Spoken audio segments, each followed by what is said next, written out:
There is little arguing the fact that if you find yourself a good fly fishing guide, that you hold on to them and you treat them well, because you know that that favor will be returned on the river. Hi everybody, my name is Mark Melnyk. Welcome to this special episode of The New Fly Fisher. You know, I've had the pleasure of fishing Yellowstone Teton territory in Eastern Idaho for a number of years, and I've fished with some really excellent guides. Let's take a look at some of their teachings and some of the great fish that we've caught while fishing the rivers and tributaries here in Idaho.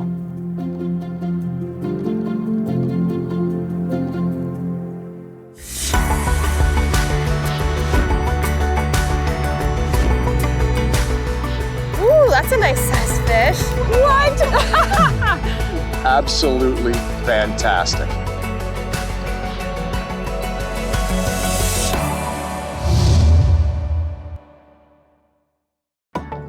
The New Fly Fisher is supported by Visit Idaho, Yellowstone Teton Territory,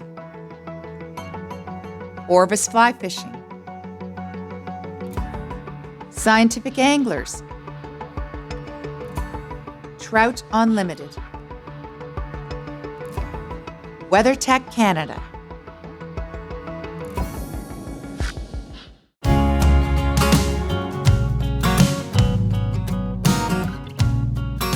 Let's take a look at a couple of guides that we got to fish with out of the lodge at Palisades Creek just outside of Swan Valley, Idaho. We meet Josh Jablow, longtime guide at the lodge at Palisades Creek, and get ready to hit the river. All right, Mark, we're going to get going here. We're going to learn about what we're going to do today. Yep. And like I said earlier, we're going to focus primarily on dry fly. Great. So we got one big dry fly, and that thing is hopefully going to float. There is one peculiar thing that happens, and that sometimes they will eat this thing sunk, but for the most part, we're going to use it as a floater. Okay. On that note, if you ever do see it sinking and you see a fish kind of come out and ambush it underwater and then turn, we're going to set the hook on the turn of the fish, because it's when the fly is under the water and the fish comes out and it eats it and turns, that's when we set them. Okay. It's hard to do, but most of the time we're going to be looking at this thing, fish coming up to eat this. Great. It's going to be real important today. This is probably one of the single most important things in what we're going to do today, is that you have to wait for the fish to eat the fly. Okay? So the finger is the fly. Most people miss the fish because the fish is eating it and they pull right here and the fly comes right out of their mouth. Right. Okay? So what we have to do, especially on the big ones, we're going to wait for this fish to come up, eat the fly, and close its mouth and go down. Okay. And it's when it goes down that we're going to set the hook. So the difficulty is that you've got multi-species that you're dealing with and they eat very differently. Brown trout tend to eat more of a smash. Rainbows tend to smash. Cutties, which are, the golden pumpkin of the river, they are going to come up really slow. Okay, you might have a brownie do that, or a brownie suck it down. But for the most part, the cuttie is going to wallow up real slow and eat right here. But if you pull it here, you're going to miss the fish. Right. Also, if we set to the side, we're going to miss the fish. We don't set through the smile, we set up into the roof of the mouth. Ready? Take them. It's the timing combined with the bang. I missed the biggest fish I've ever seen on this river eat a dry fly, and I swear the mouth was about yay big. And it ate so slow and so big, I had to wait, and then when I set the hook, I lifted slow, because in my brain I was thinking slow, right? Slow.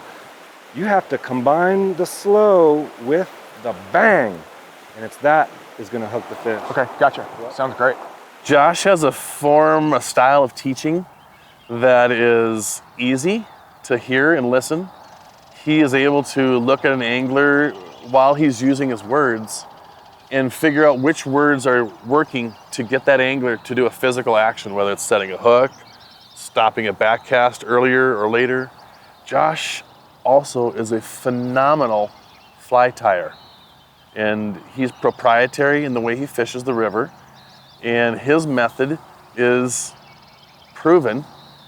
Josh fishes not where everybody else fishes. He may put on the river in a different place than the other guides. He may put on earlier or later. He may wait. Josh fishes hydraulics, and most of us fish banks and structure and features. You combine all those things together, his teaching style, the flies that he uses, and the places that he fishes. It's a really unique experience. All right, Mark, we're gonna talk about kind of what it's supposed to look like out here. Okay. We're gonna put our glasses on for safety, because you never know when the fly's gonna come back at you, and I've seen it go bad, I tell you what. All right, so we're gonna start low to the water. If we start our cast high, we only have half a cast to work with, okay? So we're gonna start low to the water, okay? Back, pause, forward. We finish at the water, because if I come back here and then I cock my wrist, it's gonna go up and then it's gonna fall junky and short. So what we wanna do is direct this fly with a splat. You want the splat. We want the splat. So normal fishing, you know, we'll call it Brad Pitt, river runs through it. We'll go 15 casts and nice and soft, and then when it lays in there, it's nice and soft. We're not gonna do that. We're going the dinner bell. We're gonna smash this thing in there, and when that thing smashes the water, that fish is gonna be like, whoa, whoa, whoa, whoa, what was that, you know? And when it does that, that's when we gotta really look at the way the fish is eating and looking at the fly. Okay. Okay, so we're gonna hold the line with one hand. We're gonna start low. I finish about 2 o'clock up above me and I smash it down. If you stop your cast short above you, it's gonna go short. So we follow through to the water, especially with the wind we'll have today. The shorter you stop your cast, the more the wind chooses where it goes. And we want to smash it down and be the chooser of where it goes. Loud and clear. Yep, we're gonna work with proximities today. So logs and things of this nature out here. It's the tautness or the tightness to the stick that we're gonna be working with, okay?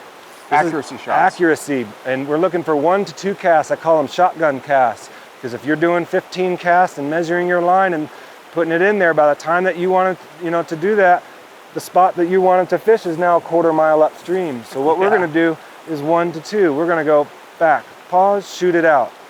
1 cast is better than 3 casts. 2 casts is better than 3 casts. But 15 casts, not so great. Right. Back, pause, shoot it out. We might have to do a little mini mend on it, but here's the problem. We don't have any nymphs right now, so there's nothing to anchor the mend. So when you mend, it's gonna try to pull out of the water, and we don't want that, right? Yep.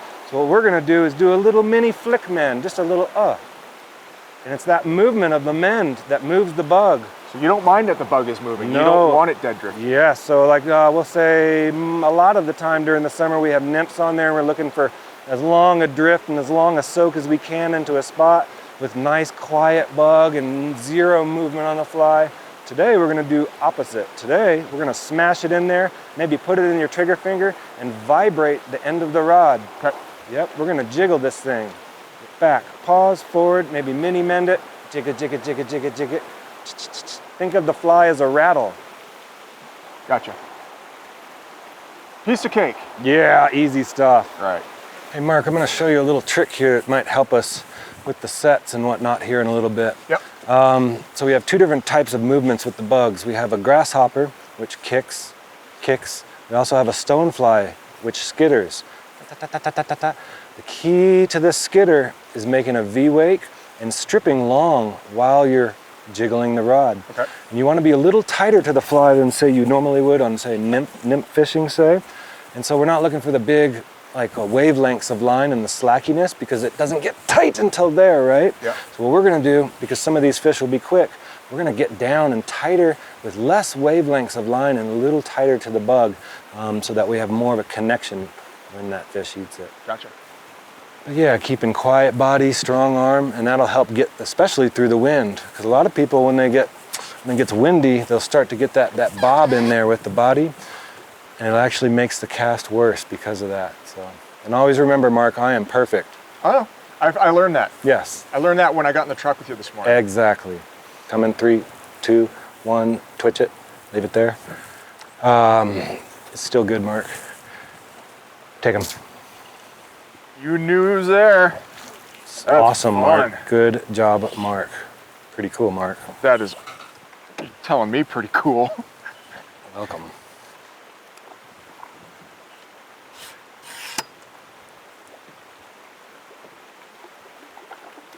Nice job, Mark. So we've been fishing for an hour, Yeah. and we've got the South Fork Slam. We do. We have brownie, cutty, rainbow, hybrid. You know what we don't have, Mark, It's whitefish.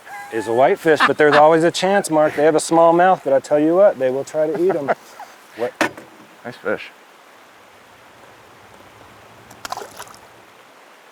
Well, Josh, as we're coming up to our pullout here, I gotta say that today was an absolutely fantastic day. Awesome, I learned sir. so much.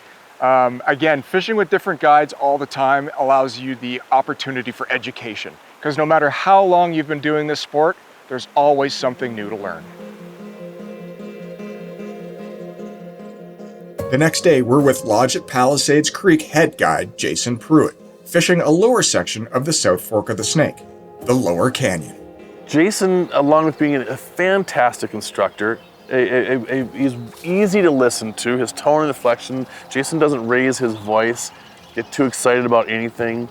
If you miss a fish, there's another one. He's not a tense guide in that respect.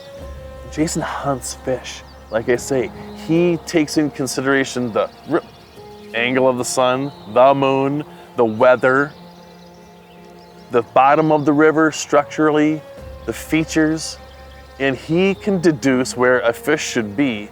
And knowing where it should be in his many years, he'll then get out and look and hunt those fish down, and he's really successful.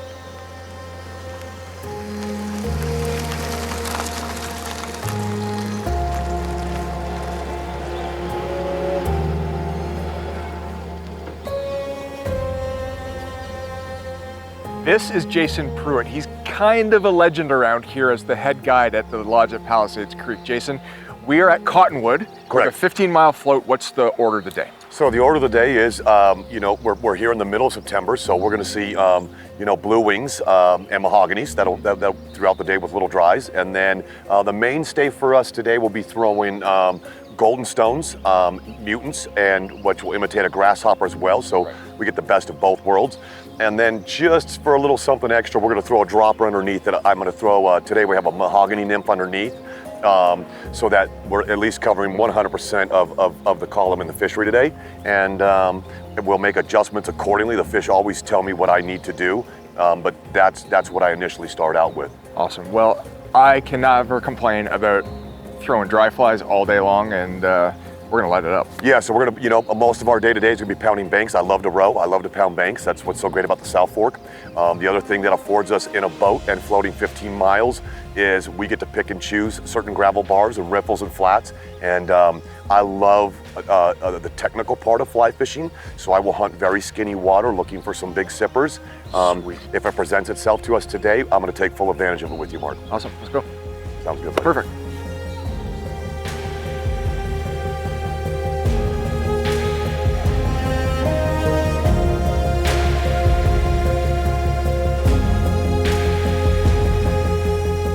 I try to teach it as much as I can to get people to understand that a mend is like jump roping.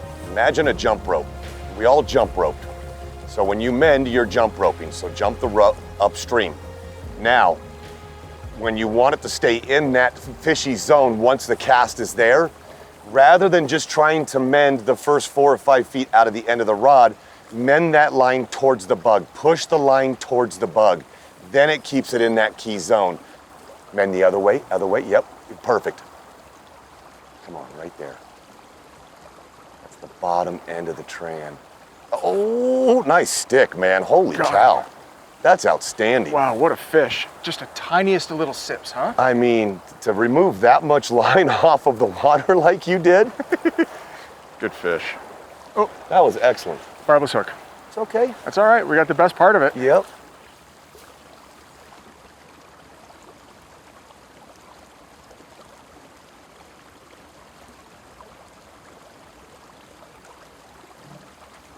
Good float. I like that. Nice job. Well done, buddy. On the nymph again. I cannot believe this after what the guy said yesterday. Is it a Costanza fish? Costanza. Actually, a Costanza fish won't be doing that. I guarantee you It's a they're not trout. doing that. It's a trout. Good one. Unless it's belly whopped. Casablanca will not do that to us. Feels heavy, man. Bobo. Nice rainbow. Outstanding. Just after lunch, had a bite to eat. Well done, buddy. We get Decent ourselves bow. a nice fish. Decent bow. Great colors on it. Nice big, stab. big black back, dark Yeah. back. Great fish. Look at Beautiful that. fish, So you put in your time, you soak some nymphs. right? Battle through the day. Yeah, it's not a battle, it's Watch yourself, the nymphs on your hand. There you go, you're clean. Beautiful fish, buddy. great fish. Look at that. Clean, clean, clean. Strong, super strong. The great thing about fishing in Idaho is you can do this. You can pull over and you can get out and take a look at your fish and you're not passing over fishable water. So that's just what we're gonna do. You all good, buddy? Yeah, I'm great. He's thick and he's strong. Well done, he fought really good. All right, let's let him go.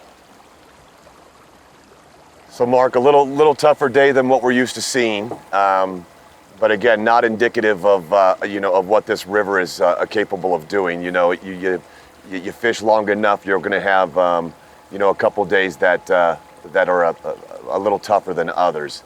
But this river does have a tendency to produce big fish. It was here just a couple weeks ago on the lower stem that my lead guide, or one of my guides, Josh Hylison, caught the new Idaho catch and release state record, which was a 32-inch cutthroat that was 15 pounds. So, that stuff does exist. You got to put your time in, but today's definitely not indicative of what this river can do for sure. Just a tough day. Yeah, Jason, we had a lot of fun together today, and you know what? I thought we fished it really well together. We fished extremely well together, I feel. The river just didn't hold up her end of the bargain today. Yep. That's it. No, I enjoyed it, buddy. We did everything right. We put it where it was supposed to be. I felt we had the right selection. It just would not give it up today. Yeah, And yeah. unfortunately, that's why they call it fishing and not catching. And that's what makes this whole deal so much fun. then we get to come back, and we're lucky enough we get to come back and do it again tomorrow. You bet. It was a pleasure, my friend. Absolute pleasure. I'll fish with you anytime you want to go fishing, man. I appreciate that.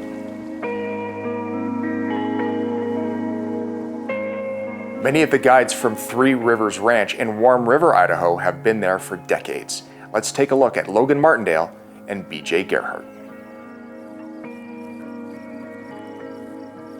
So here we are on the shores of the famed Henry's Fork. This is Logan Martindale. He's going to be our guide for the week out of Three Rivers Ranch. Logan, this is a storied river. What are we in for? Today on the lower Henry's Fork, we're going to be doing dry dropper. We're not looking for quantity of fish, but quality of fish today. Right, so size matters, right? Size matters down here. Awesome, awesome. So brown trouts with the odd rainbow, we're in for an unbelievable day. Here on the Henry's Fork, I can't believe it. We're going to be fishing on the right side when we get up here. Okay, When we get over here. and I'm a lefty, so you know. Okay, perfect. Okay.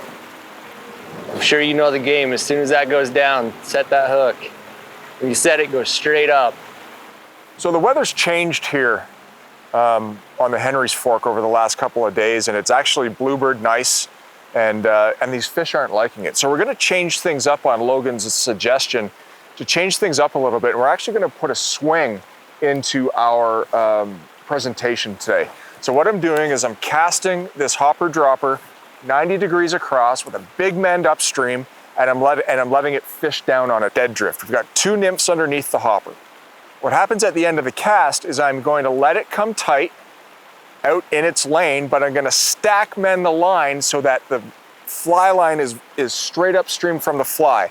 Then I'm going to give it a little flick over to the left, let it come across, little flick over to the left, let it come across, another, till it's 90 degrees. So instead of swinging it like you would swinging steelhead or salmon, you're actually doing micro swings in the full presentation. Every time you do one of those smaller mends, it creates the nymphs to move a little bit. And that could be the trigger to get these big brown trout and rainbow trout to eat. Decent fish. So we just stopped for lunch. We're just about to, we're still on the bank, and we're just about to kick off. And I decided to throw the dry dropper out into this run, and first cast of the afternoon. It's a good one. Big tail. Yeah. Try to keep them over here out of that stuff. Okay, now come back up to the boat. Nice work. Sweet, man. Oh, look at that. Oh my gosh. Great fish. Now, is that a typical fish that you catch here at Henry's Fork? I would say that's for this float. It's probably average, maybe slightly bigger than average. Nice. Henry's Fork rainbow trout. That'll play, won't it? This afternoon's gonna turn on. It's gonna be good. Nice work. As we head downriver, the afternoon hatch takes off. There's a ton of bugs on the water. Might have a lot of fun down here. It gets really slow, deep water down here. Uh-huh. We call it the Fun Farm backwater. Those fish will just sip like they were up there. One of the things I love about fishing trout in the West is that, no matter whether you're walking or wading or you're floating, if you put your time in, something remarkable might just happen. Now, if you look downstream of me here, there are heads popping up everywhere. We've been waiting for a blue-winged olive hatch to go off this morning around 11 o'clock, but it's been cold here in Idaho, and it hasn't really happened. But if you look on the surface of the water, there are literally trillions of bugs everywhere, and all these big boys are coming up to feed. So what we're gonna do is, Logan is setting me up with a dry fly system, which has a blue-wing olive and an emerger. And what we're gonna do is actually pick our fish, get the timing of the fish to see how and when it's rising, and then attempt to place that fly in its lane when it's ready to eat. Now, as Logan just said to me, Mark, this could be an all or nothing venture, but you know what? It doesn't matter. Just to be able to watch this is fantastic, and to have a shot at them, even better. Look at that. Hit. Nice. Nice work. That's where teamwork comes in, because I was looking at the wrong bug, man. I really was. Good work.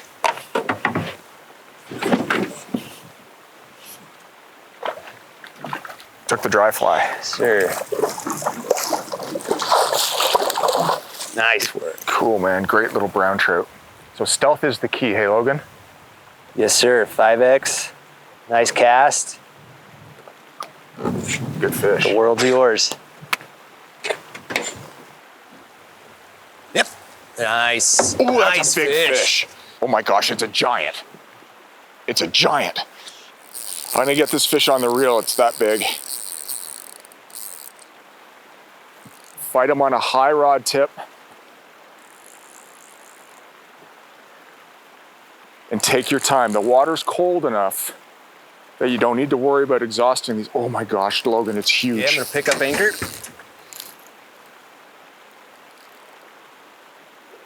He ate the green bullet. Oh, I'm out of breath. I'm out of breath. There is zero saliva in my mouth. This is a thrill of a lifetime on the South Fork.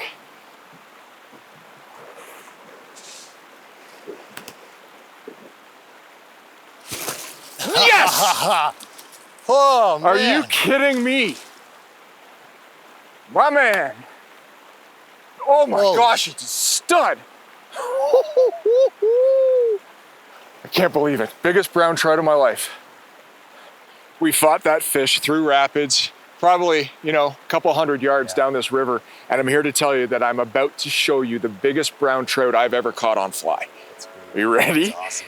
This is why you come to Idaho, and this is why you come to Three Rivers Ranch. What an unbelievably amazing brown trout.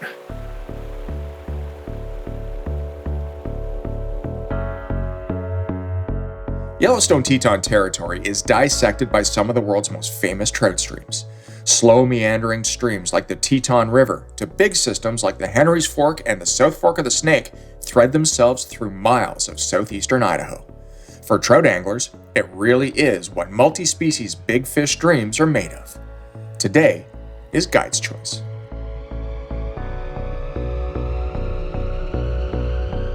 Sure, that is Algae. So how do you want me to fish this? cast to the bank and then just strip it. Yeah, that little mend is good. Good long pulls with a pause. as you're reaching up to grab that line again. And a lot of times they'll like that pause to come and get it, just like an injured fish, just giving them a chance to catch up to it. And if you see one coming, don't change Yep. your strip, because whatever cadence. you were doing has got him interested or hungry, whatever it may be. Fish. Good fish. Nice, man. Right off that clump of grass right Yep. there. Good fish on the streamer. We've been switching it up a little bit to see what color they're looking at and size of fly. We put the white. Is this a sex dungeon on here? That's actually called a trout slider. And it's a cutthroat. It is. Good fish. Nice fish. Good job. That's an awesome, awesome cutthroat. Good fish. Pure cut, no spots towards the head. Crimson, orange. Good fish.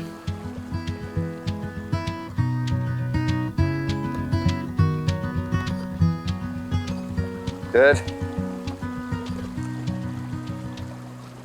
Because she came out from underneath that tree, didn't she? Yep, she sure did. Good one. Came out of that little hole in there. Nice.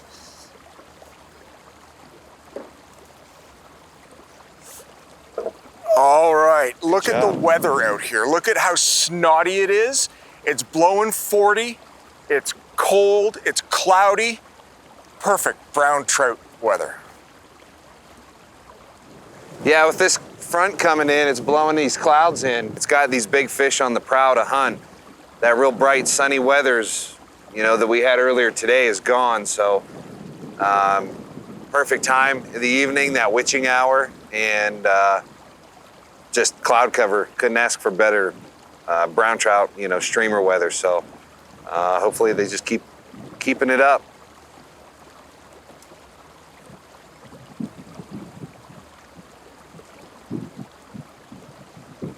Ooh.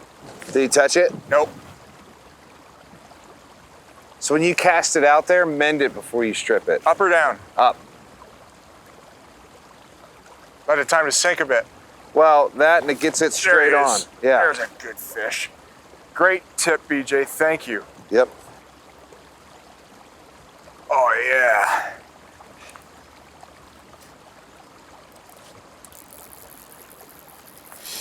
Now, I really appreciate what BJ's doing right now because he's actually keeping me at a distance where I'm capable of casting in this nasty wind away from the bank. So I don't have a lot of line out that I have to deal with and negotiate. This is a great brown. So in keeping that out there, I can place the cast. I don't have to worry too much about line management. And then on this last cast, he said, you know what, just give it a little mend up and see what you can do. Oh, Nice man, fish. Look at that. Woohoo! What a fish, BJ. Oh my gosh. Look at the blue on his cheek. Yeah. It's not even teal, it's blue. He's looking at me. He is. Oh, that's a fantastic brown.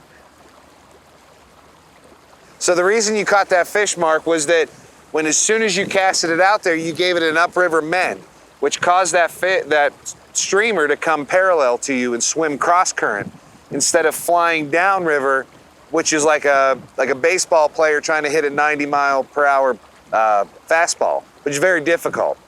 So instead of them coming and chasing it and waiting for that to finally swing, which then makes it vulnerable, prey, that's when they'll eat it. But if we're focusing on that water on the bank, we want that to not be coming down the bank and finishing here close to the boat. We would rather have it kind of coming parallel or upriver so it kind of ticks and then straightens out as the current catches it. That's the prime time for them to eat it as prey.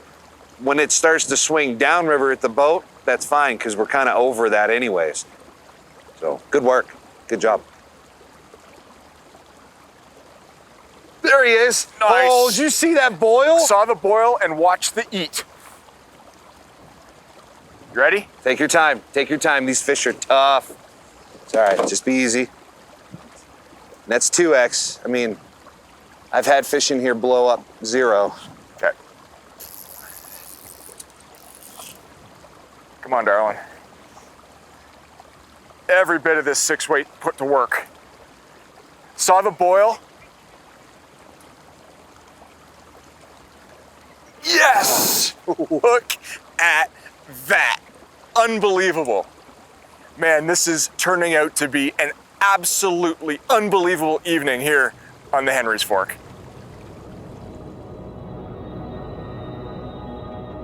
And we would be remiss if we didn't take a look at Chris Scott, a great guide out of Teton Valley Lodge, just outside of Driggs, Idaho. He's got a fantastic story.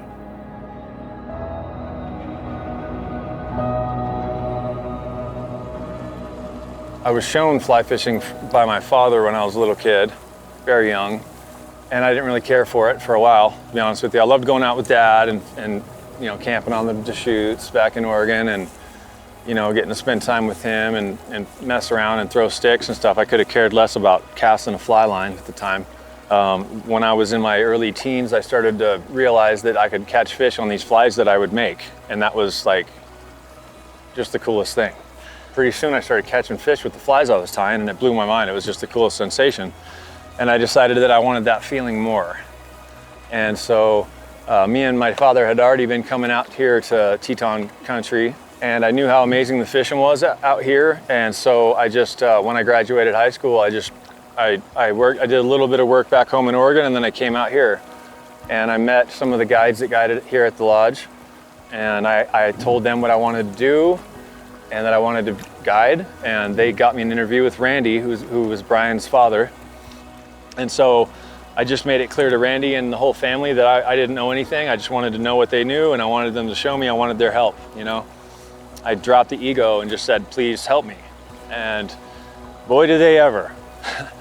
And I got to spend about 11 years working under Randy and the boys. And then I left and went to Alaska for a couple years. And I guided saltwater for a few winters in the Virgin Islands. After traveling around for a while, I stayed in touch with Brian. Now Brian owns Teton Valley Lodge. And finally, he just asked me to come back. He said, you know, what's it gonna take for you to come back and work with me again? And I told him what that was gonna take, and he made it happen. And that was a few years ago, and here I am. Yeah, I appreciate my boss, man. Brian's a great guy. We grew up guiding together with his dad and the boys. And when it came time for him to ask me to come back, I had gotten myself into a little bit of trouble legally, around which I was told I would never guide in the state of Idaho again for the rest of my life, as a matter of fact. It wasn't fishing related or anything like that, but that's just how the book reads. And so I'd kind of let that go. And but then he asked me to come back, and I told him what was going on and that I was going to need his help if he wanted me to come back. And he didn't hesitate for a second. He just said, just tell me what to do. I'll do whatever you need. Just tell me what you need, you know. And so he helped me get a lot of paperwork together and write letters to the guide board and all this different paperwork and certificates and whatever it took. As far as he was concerned, he wanted me back, and he was willing to do whatever it took. And once that was done, it was a simple matter of talking to the guide board some more, giving them all this information, waiting for a meeting with them, which I got. And that went amazingly well. They said, the guide board basically told me they were proud of me. And they wanted me to go guiding again. I was blown away. So with all that being said, after all that's happened, you know, I never take any of this for granted, ever. You know, this is something that is the most important to me. And it's gonna take a lot for me to give it away again. Let's just say that. That's not happening. I'm not going anywhere. This is where I'm supposed to be, this is where I belong, and I know it. I always did, but now I do for sure.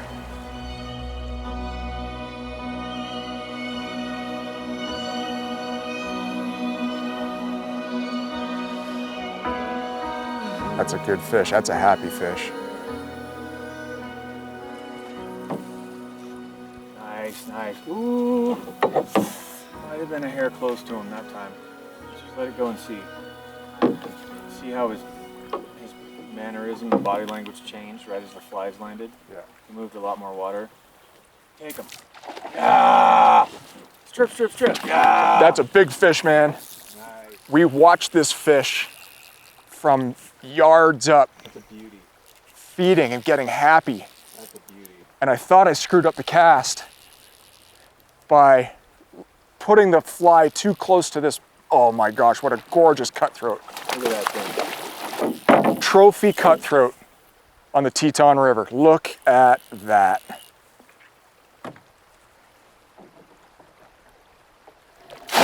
That's a big fish, man.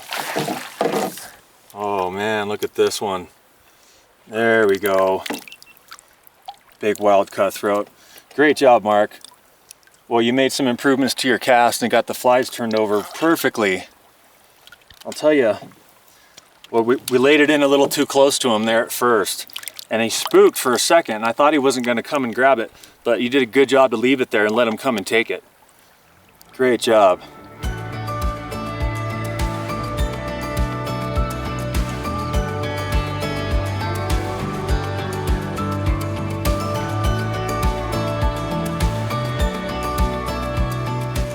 Yep, get him, get him.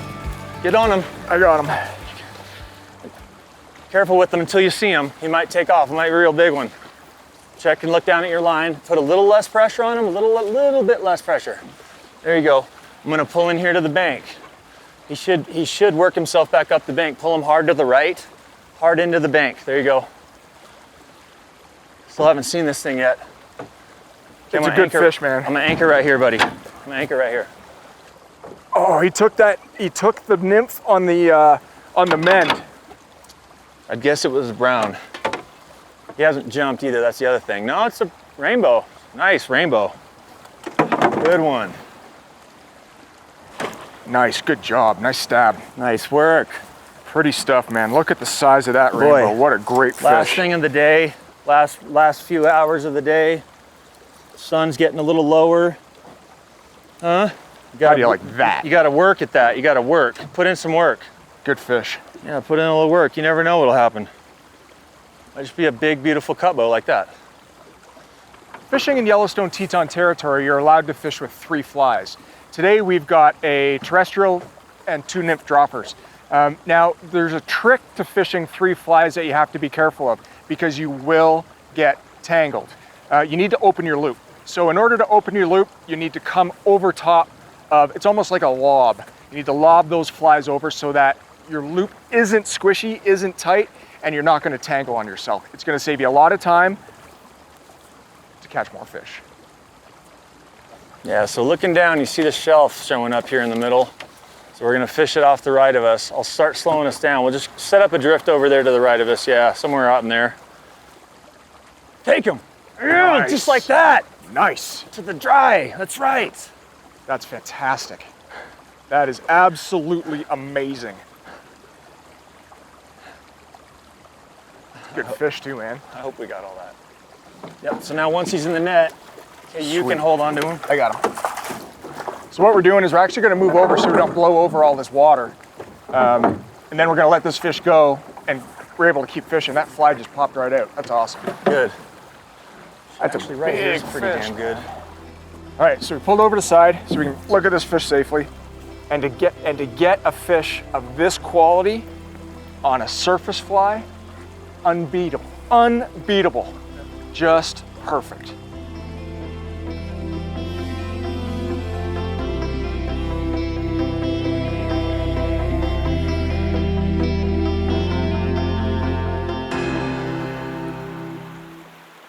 I'm fishing a drop off here from a rocky flat. And it's important when you approach the drop, not to just go charging in and go right to start fishing the obvious structure. You want to work your way out. So what I'm doing is I'm throwing these nymphs out on a tight line and working my way to the drop, because just like steelhead fishing, these fish could literally be at your feet. So you don't want to overpass water that could hold fish. Work your way out. Eliminate the water that's in front of you as you get to the drop.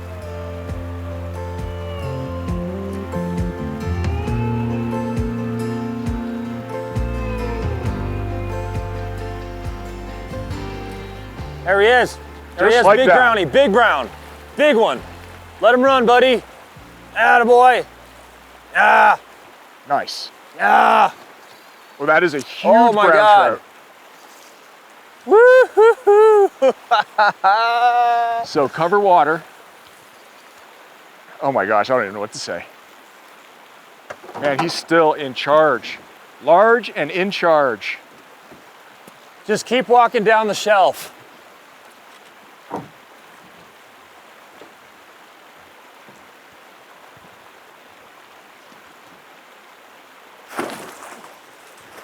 Got him. Got him. Sweet.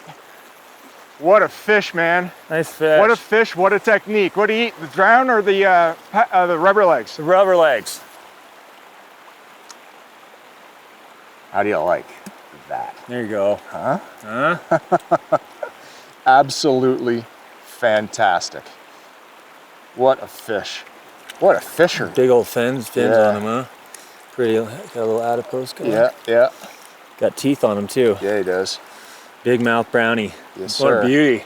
Thank you, sir. Good what job. a great technique. Right on. Tons of fun. When you approach a situation like this, usually the most aggressive, biggest fish is going to be the first one to charge the fly and eat it. So it's really important that your first cast or two is on point and your mends are good and your tension's right so you can hook them. So you can't be too casual about the first two casts. It's really important. Focus, get a good drift, watch your indicator, because like you saw, that was his first cast in this spot, and I'm really happy that he was ready to go. Great job. Let's do that again. There you go, good cast. There he is, we got him. That's a big one. We got him. Strip, strip, strip. Let him run, man, let him run. Wow, what a fishery. Hashtag I love my office. Great job, man, great job. That was awesome. I'm gonna go grab the net. Yeah, great. Woo! So these fish are just sitting right off this ledge. And man, oh man. Anybody ever tells me that indicator fishing's dull, I got something to tell you. It's not. Not at all. I'm curious to see what he ate. Oh, he ate the drowned terrestrial. Nice. He ate that sunken dry for me. Yeah. That's a good fish right there. I'm happy with that one. I'm gonna surf him over to you. Boy, did you see him jump right after you hooked him? He tore all over this place. He did. Oh, that was great. King of the pool.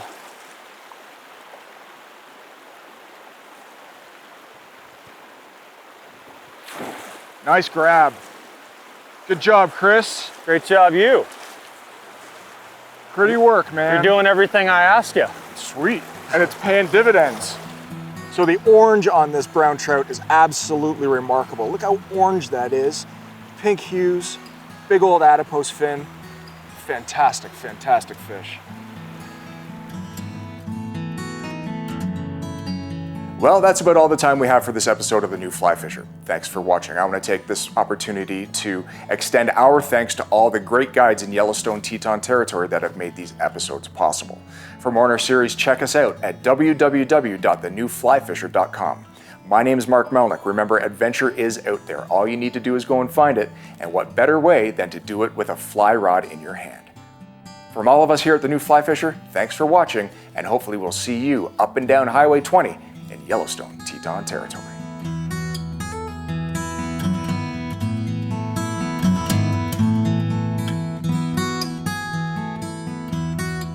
The New Fly Fisher is supported by Visit Idaho,